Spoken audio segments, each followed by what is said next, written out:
Financial inclusion is about income maximisation. The extra uplifting benefits, back payments, all that. There's a massively life-changing amounts of money. That's why I'm here. It's not going to be the answer on its own. You might be a bit biased. Probably not. What is the role and remit of government? 1 in 5 people who come into food banks are working.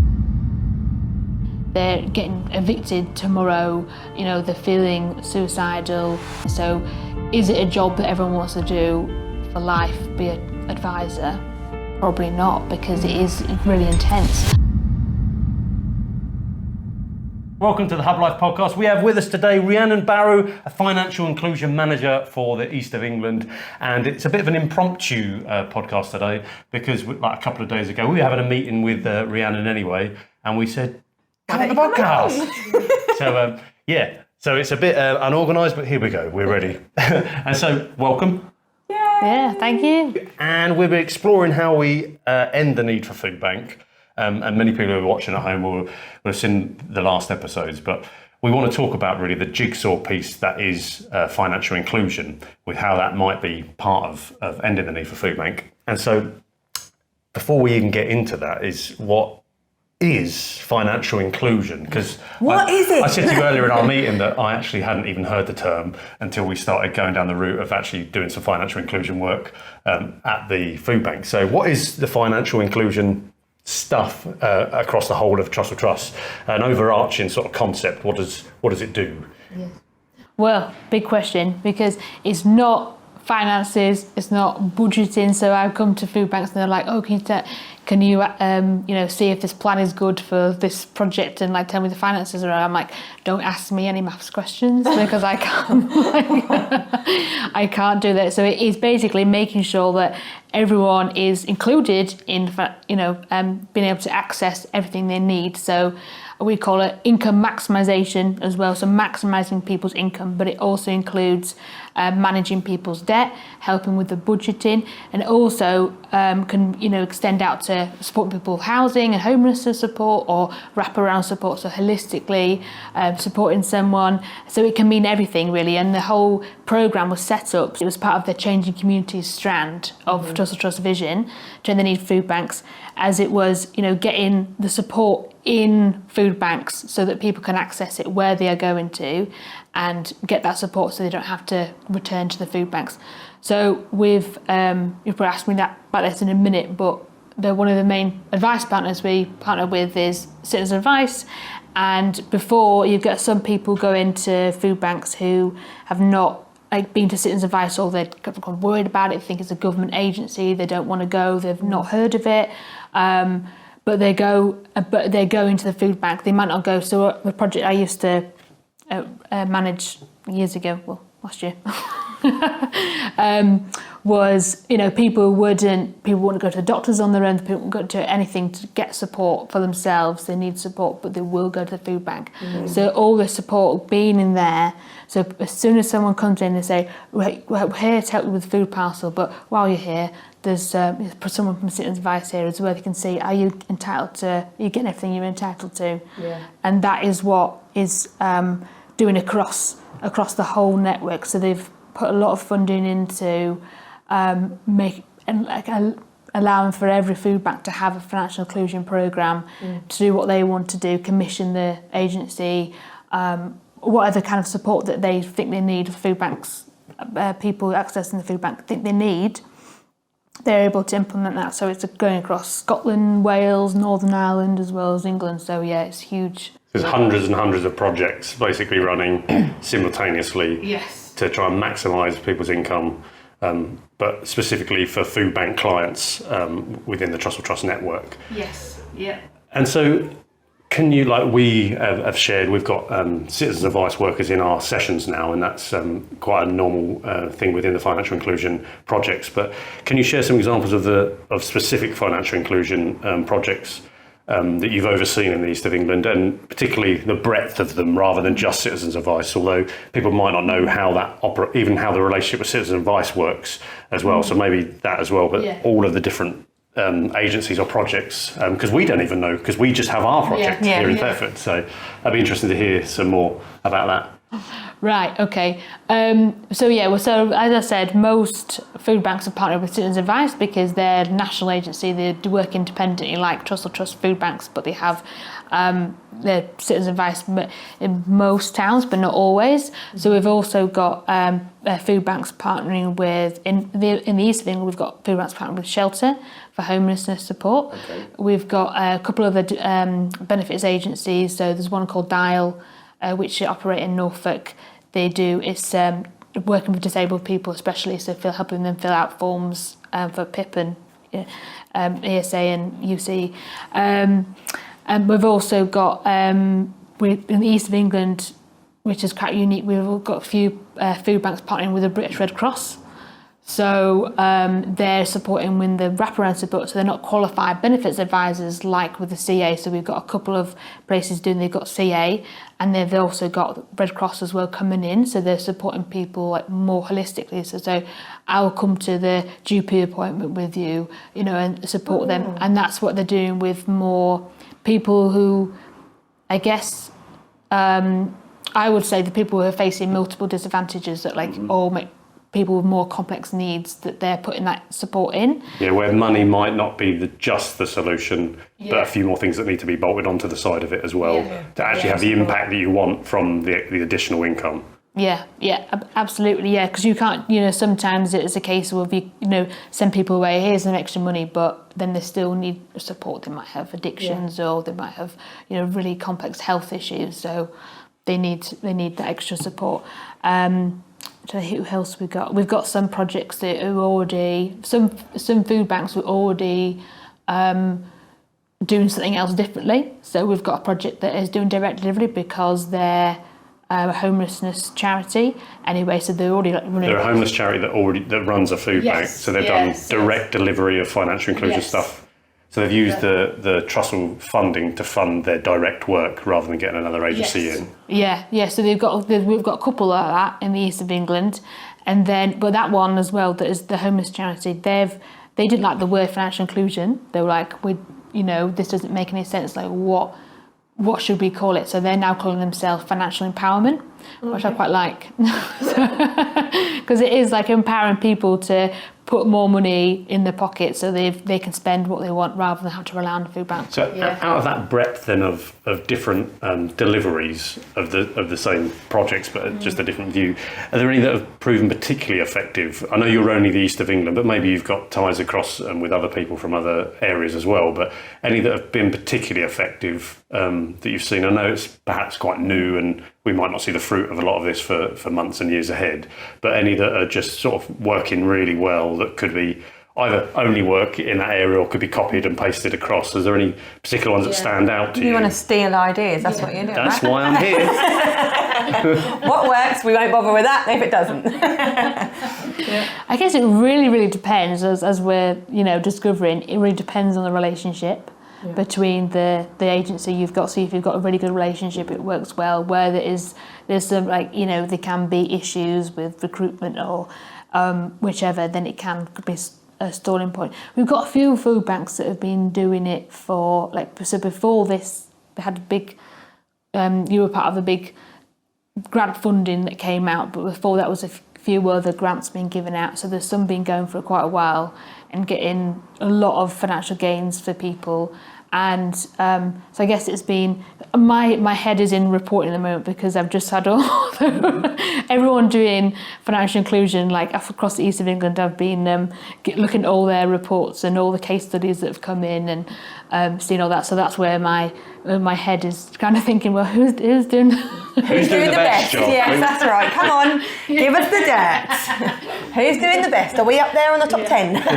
Not yet. We're planning we're going to work our way up the league. You'll get there. Yeah. Well, on that note then, are there any problems and hurdles, and there probably are with anything new like this, isn't there, that are cropping up? One of them that you just mentioned about recruitment of staff. Like we had the difficulty within Thetford of recruiting trained people in that area to actually provide them helps. Is that a picture we're seeing across the country, or across the east of England at least, in every regard, not just within the Citizen Advice like we're delivering, but all the other ones as well, is it?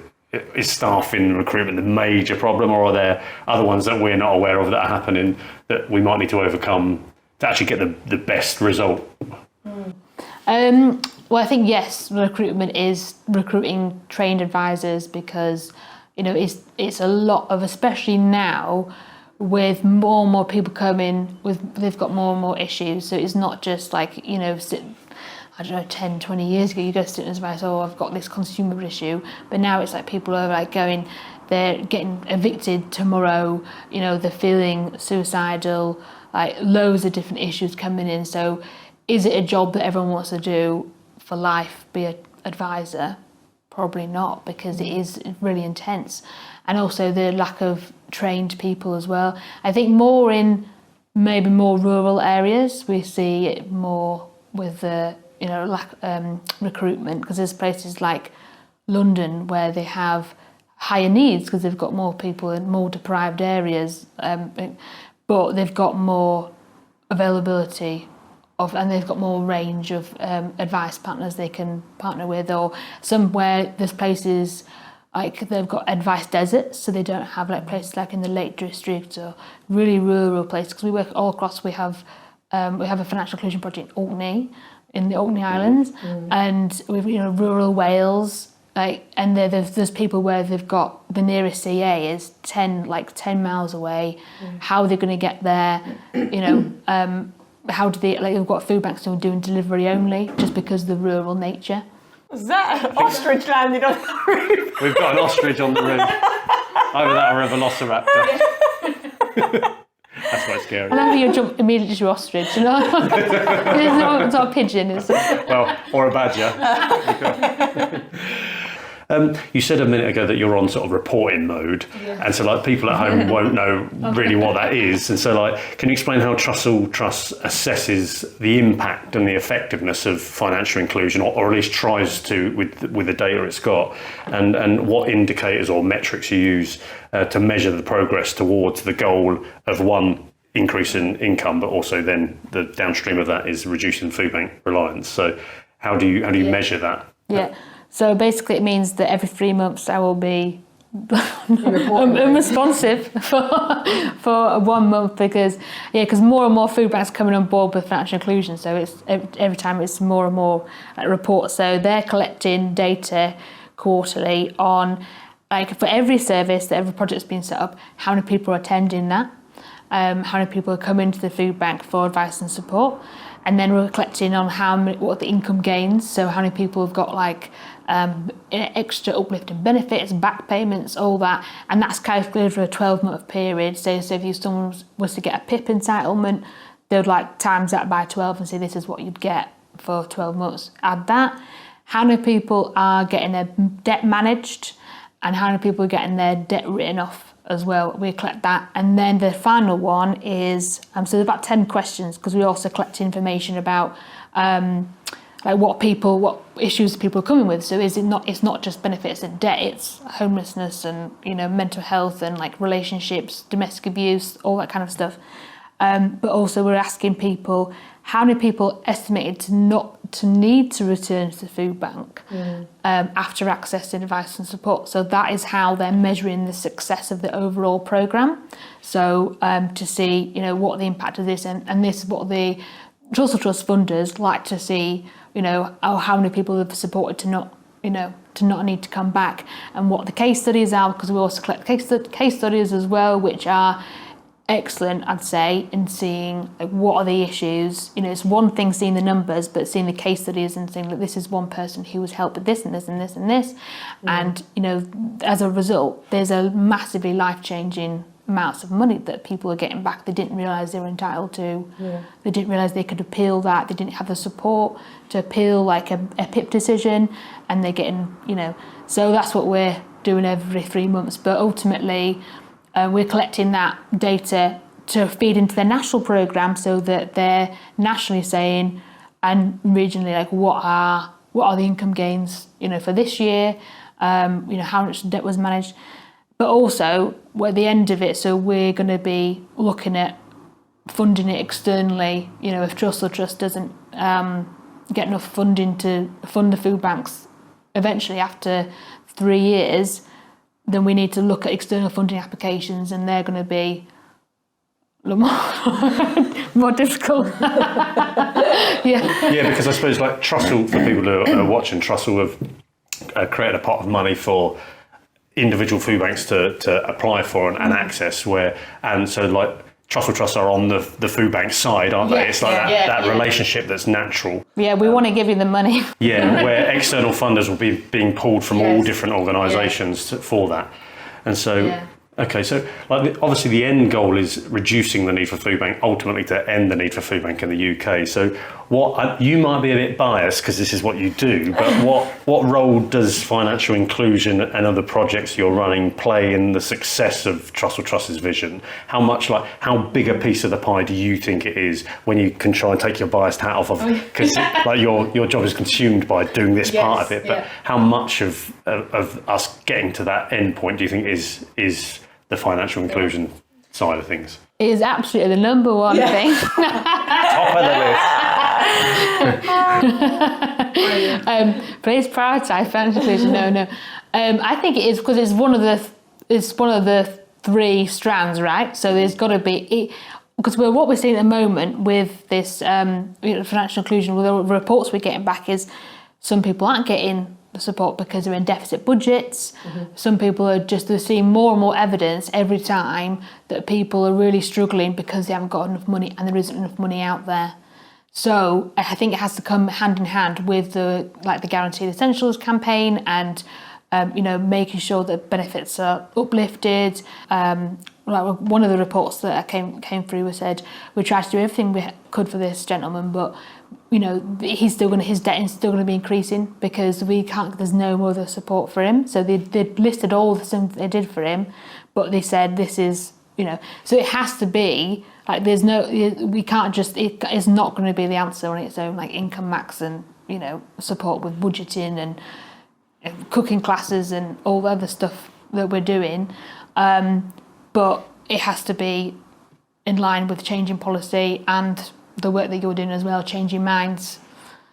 Yeah, and I suppose like the Trussell with Joseph Rowntree, the Guarantee Our Essentials campaign, are pushing for an uplift in universal credit to say this is where the minimum level of income needs to be to get essentials. But I suppose if that happens, but people aren't accessing everything that they are, allowed to have, then if the benefit system's pitched at the minimum, if they're not even getting that minimum, then it's problematic. So you need both perhaps the universal credit uplift and the financial inclusion to make sure people are accessing everything they're due to at the same time. And either of them independently, like you say, don't necessarily work, but doing them both at the same time alongside all the other things that we're trying to do. So we're gonna finish up. So my last question will be like, what are your hopes for the financial inclusion projects that you're running, for the plans of expanding the reach and scope of these projects? Are there any ideas or things you can foresee or want to do into the future to help end the need for food bank? Anything major what do you see for the future in this area? How long we got? Well, I think more like capacity, because that's the thing I'm seeing across. So like the project, we've got some food banks that started off small, but they need more funding because the people are just being able to do triage. They want to be able to have like everyone who's going to the food bank to have access to casework, more seamless support. So that as soon as someone comes in food bank, they get in all the support they need. I'd like to see what I think is going to be a trend. Is the wraparound support, holistic support. Mental health, I think, is going to be a big one. We've got a couple of food banks who are partnering with Mind as well, so they're delivering mental health support and there was a big project that's going on at the moment where they've only got 6 food banks across England and Wales that got this funding to partner with Mind and develop a project around that, but we've got a couple doing it anyway.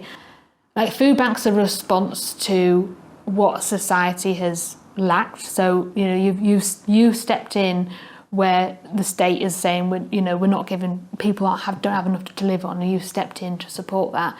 It's a wider conversation, is it, of what is the role and remit of government and local government compared to the third and charity sector. And that's the conversations we're having with lots of people, is what's government supposed to do.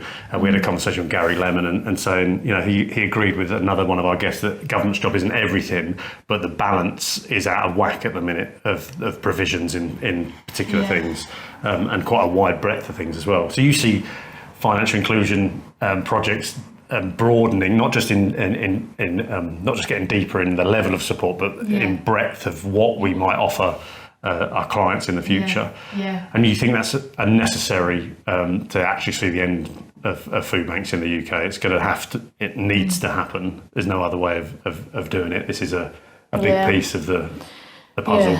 So, that was my last question, but is there anything else you want to say? And if not, we'll edit it out anyway. So is there anything else you want to say that we haven't mentioned or talked about with regard to financial inclusion? Oh, well, just everyone, write to your MP about the Guarantee Essentials campaign, because I think it's got to be national policy change as well as what people can do locally. Because I think as much as everyone is working so hard to support people and maximise income and support them, then it has to be national policy change as well. Okay. Well, thanks for joining us today, and thank you for watching at home. And in 2 weeks' time, we've got a podcast with the CEO of our local Citizens Advice Bureau here in Thetford and Diss and the region. So we're looking forward to that conversation. We'll see you next week. No, we won't. We'll see you in 2 weeks. See, I can't do the bits to camera. Bye. If you like this episode, then why not click on the link here for another Hublife show? Or if you want something a little bit more serious, then why not check out an episode of the Hublife Podcast over here?